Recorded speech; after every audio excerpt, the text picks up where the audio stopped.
You know, it's Kulotski TV nga pala ulit. For today's video mga bossing, may pupuntahan tayo na Japan Surplus. At itong Japan Surplus na to mga boss, is napakalaki nito. Isang malaking warehouse ng mga kung ano-ano yung makikita natin sa loob. Pero yung pinakahinahanap natin talaga dyan is mga laruan mga bossing. Sana makakita tayo ng maraming laruan dito sa Japan Surplus na pupuntahan natin. Dahil napakalaki talaga nito, isang malaking warehouse. Kaya puntahan na natin agad yan. Tara na, let's go!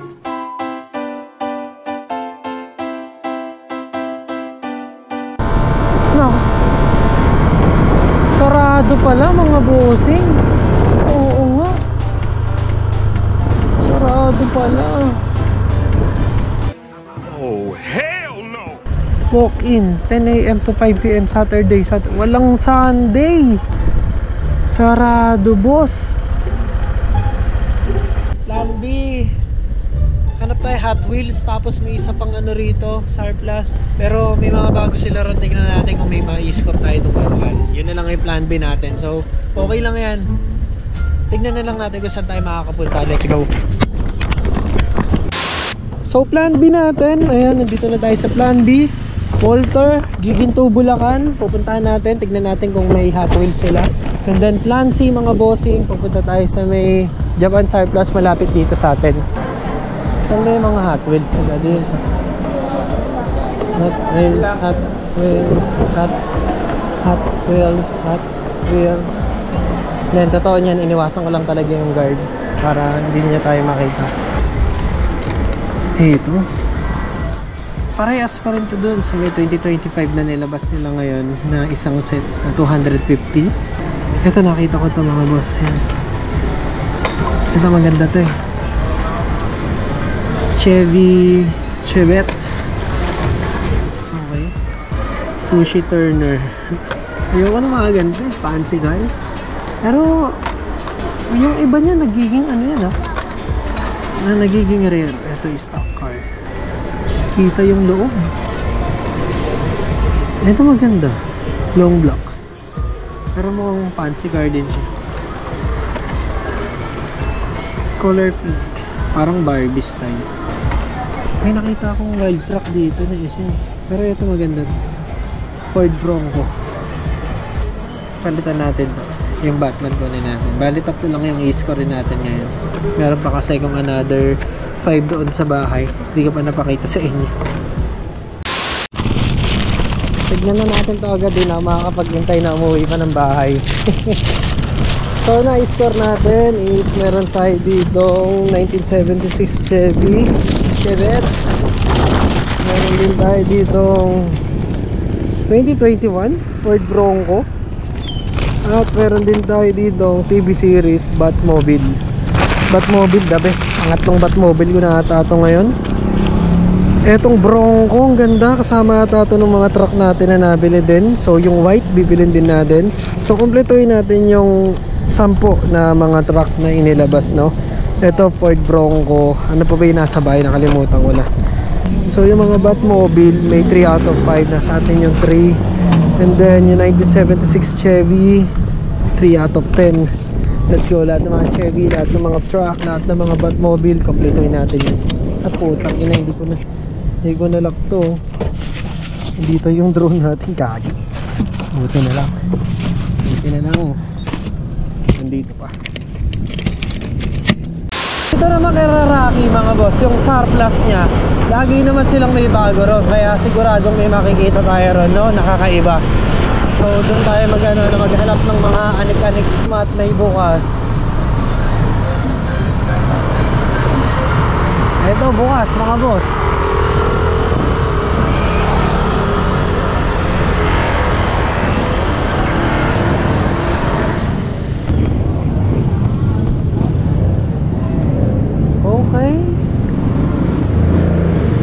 Okay.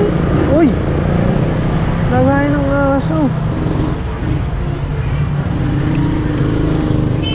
Ito.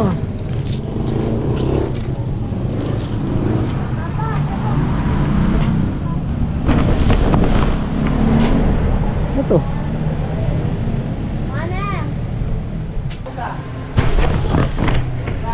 What is iPhone case? 1,000. Mura na to. Ang ganda rin, no? 1,500. Ang ganda, 1,500 lang. Tomorrow.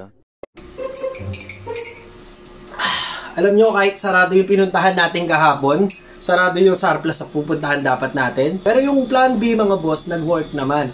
At yung pinuntahan natin na pangatlong surplus kahapon, mga boss, na ano lang talaga na nalobat lang yung GoPro natin. Pero may nakita ako ron doon, mga boss. May nakita ako doon. Ano ba? Kung ano ba yung hindi mo inaasahan, mga bossing, doon ka pa makakita ng gantong klase ng paper bag. Hindi to basta-basta paper bag, mga boss. May laman tong boom! Look at that. Si ano to, mga boss, no? Whitebeard. Ayan, wala siyang box, pero naka-plastic pa naman. And then, ito pa, mga bossing. Ito pa. Oh, no! Isang box ng, kita ko sa inyo, mga boss, Isang box yan ng bibing. Cards na naman. Pero kung titignan nyo, hindi yan magic cards. Tignan nyo. One Piece cards yan, mga bossing. At hindi ito yung One Piece cards na nabibili natin sa SM, Ito sa ano lang to Japan exclusive, mga boss. Tignan nyo, ang ganda. Isa-isain natin yan. Papakita ko sa inyo. Jackpot na naman po tayo doon, mga boss. Ito, hindi ko talaga inakalang makakita tayo ng ganun doon. Ito yung unexpected, mga boss, na finds. Yun yung masarap sa pag-hunt natin. Hindi natin alam kung ano yung makikita natin doon. Masusurprise ka na lang talaga doon sa makikita mo. So, tingnan natin to. Ayos pa rin. Kahit sarado yung dalawa, yung isang nagbubukas na napuntahan natin is naka-jackpot tayo, mga boss. So, eto guys, loose figures na nga pala to na wala siyang kasamang box. Pero, naka-plastic naman siya kahit pa paano. Na-score nga pala natin to ng 700 lahat, mga bossing. Dalawang figure, and then etong isang box ng mga cards. Siguro tingin ko mga nasa 500 to 600 pieces tong mga cards na to. So, tignan natin to. Buuin lang natin tong no? Ayan, si Whitebeard to. Wow! Wow! Naka-ano pa pala siya, no? Plastic pa talaga, no? Sige, buksan natin. Maganda pa pala yung condition ng laruan na to. Mukha kasing luma doon sa dito sa plastic. Oh no, ayos pa, no? Ganda pa. Bata pa si Whitebeard dito. Ito yung kalahati ng katawan niya. Yan, so pagdugtungin lang natin. Yan, ganun yan siya. Ang ganda. Kaso wala pa siyang cape dito. Pero yung isa yan, ito may cape. Kaso nga lang mas maliit to, guys. Yan, Yan, ito may kasamang cape. Dito ba yan? Parang dito nga. Hindi, parang dito. Parang hindi Dito nga ba? Kasi, okay, tama, paganyan. Ito yung sandata niya na mahabang espada. Etong mga nandito na garp na to, small version lang to, boy. Yung nandito sa akin, malaki talaga, boy. So, papakita ko sa inyo maya. Ito yan, para dito yan. O, diba, meron tayong ganito kalaki. Tapos may ganito pa kalaki na version. Ito yung pinakamalaki, boss. Ayun, ang laki niyan. Tignan nyo naman yung size ng Whitebeard na nandito ko sa bahay. Tapos tignan nyo yung size nung nabili natin ngayon. 'Di ba? Ang laki ng diferensya. Halos kalahati ito. Tignan nyo naman yung laki ng Whitebeard na to dito sa Whitebeard na dalawa.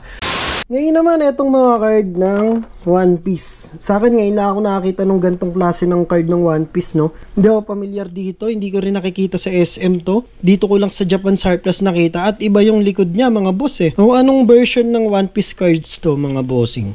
Ako, hindi ko rin kasi alam. Pero may barcode siya rito sa taas, Hindi kaya parang to, sa mga game center sa Japan? May barcode kasi sa taas Pero maganda siya, mga boss. Tapos ginugol ko rin naman, mahal yung isang card nito, mga bossing. Umabot ng $8 to $15 talaga. So ang dami niyan, mga bossing. Yung iba doble, yung iba triple, no? Kung mapapansin nyo, magkakamuka. Ito, dalawa yung Shanks, dalawa yung Kuma. So maraming doble rito, mga boss. So yung iba pwede nating i-out. Katulad nito, ang daming chopper. Yan, isang chopper. Nami pala to, dalawang Nami. May dalawang Kuma ulit, may chopper na naman. Alam ko pag ganito yung holo yung card, parang iba presyo niyan Tulad nito, holo. Yung iba kasi hindi naman holo yan. Tulad nito si Luffy, di naman siya holo dito. And then may card na holo, tulad niya si Frankie, holo siya. So iba yung price niya. Ito, ang ganda nito, holo din, no?